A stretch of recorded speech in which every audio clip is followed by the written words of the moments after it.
dans ce travail, tu es avec lui. Pas simplement, d'abord par ton attitude qui reflète la gloire de Dieu, mais par la puissance de Dieu qui demeure sur toi.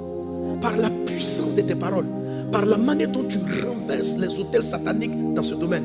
Pourquoi Satan possède tous les secteurs? Pourquoi Satan prend le domaine de la coiffure? Pourquoi Satan prend le domaine de la culture? Pourquoi Satan s'occupe de tous les ethnos? Pourquoi il y amène autant de démons? Quand vous voyez les démons qui sont dans la mode, vous ne comprenez pas, mais c'est que tu pensez qu'il n'a rien à faire. C'est parce que c'est un ethnos puissant. Il y a des gens, depuis la naissance, qui sont talentueux dans le design et dans la création. Satan les possède. Il prend le contrôle. Il arrive là-bas, il dit si tu veux évoluer dans ce domaine, fais une alliance avec moi. Il est impossible pour toi d'évoluer. Vous ne pouvez pas briller dans ce domaine pour la gloire de Dieu si vous n'avez pas le feu. Il vous faut le feu. Il ne faut pas que vous soyez des chrétiens normaux. Il vous faut le feu. Alléluia. Il te faut la puissance de Dieu. Beaucoup de gens qui sont dans ce secteur ne travaillent pas de manière naturelle. Tu as le groupe de gens qui sont naturels, avec leur intelligence naturelle, mais il y en a d'autres qui travaillent avec d'autres puissances, qui leur ouvrent des portes. J'ai vu une dame, elle vient me voir et dit, parce qu'il faut que je prie pour sa collègue, c'est sa collègue. Un monsieur multimilliardaire, qui voulait que la banque lui fasse un prêt. Et il est parti voir, il n'avait rien, officiellement il est multimilliardaire, mais souvent ces gens-là, ils sont pleins endettés. Et il arrive voir la dame. Il dit, il faut que vous m'octroyez ce prêt. Elle a dit, mais monsieur, vous ne remplissez aucune condition. Vous n'avez pas les conditions. Vous avez des dettes de pas pour les payer. Il dit, donne-moi les prêts. Et puis il est parti. La femme n'arrive plus à dormir. La nuit, elle le voit. Signe. Elle devenait folle. Signe. Elle arrive au travail, elle va signer. Les gens ne sont pas simples. Les gens qui dominent les nations ne sont pas simples. Vous arrivez dans vos activités, vous êtes léger. Vos emplois sont chargés. Un jour, je rentre dans un centre hospitalier en France, les esprits des morts. L'atmosphère était chargée. Mais qui va délivrer cet endroit? Pourquoi il y a autant de démons? Les gens qui rentrent à l'hôpital, il y en a qui n'auraient pas dû mourir. Ils meurent parce qu'il y a un médecin qui va à l'hôpital de manière charnelle, s'appuyant sur son intelligence d'études de médecine, et qui arrive de manière naturelle et qui soigne les gens simplement.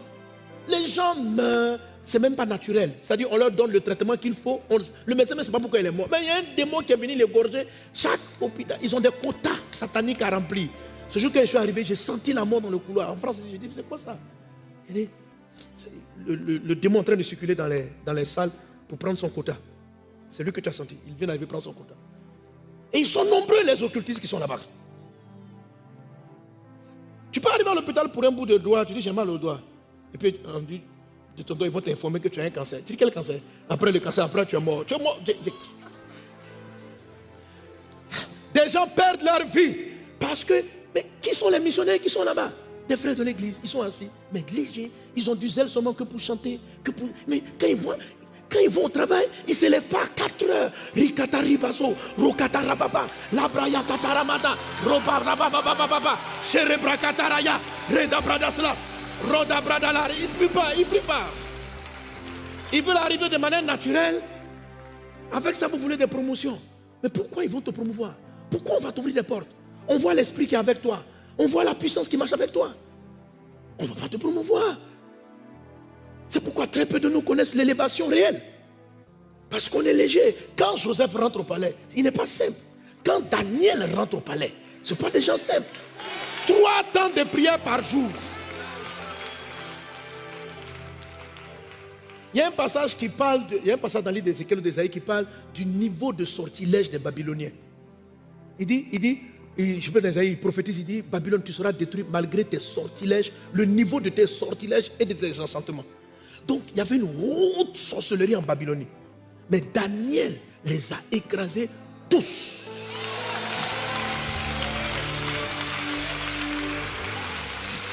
Et le roi l'a nommé.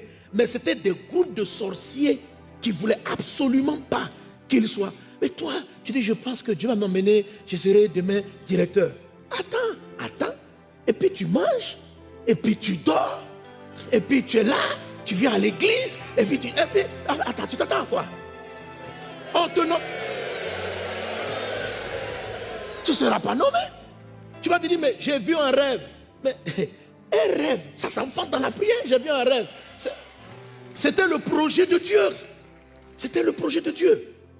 Daniel, ce sont des hommes de feu. Des gens de feu. Il te faut le feu. Il te faut le feu. Il faut que tu sois quelqu'un d'embrasé.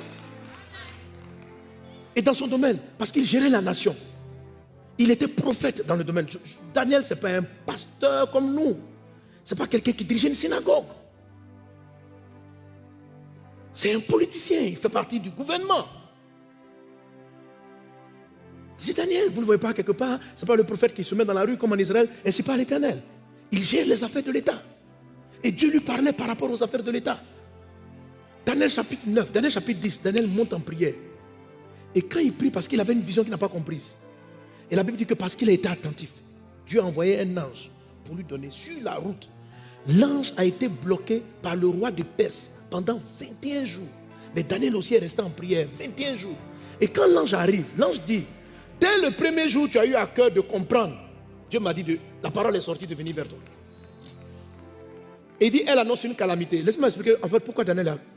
Qu'est-ce que ça t'a empêché de faire?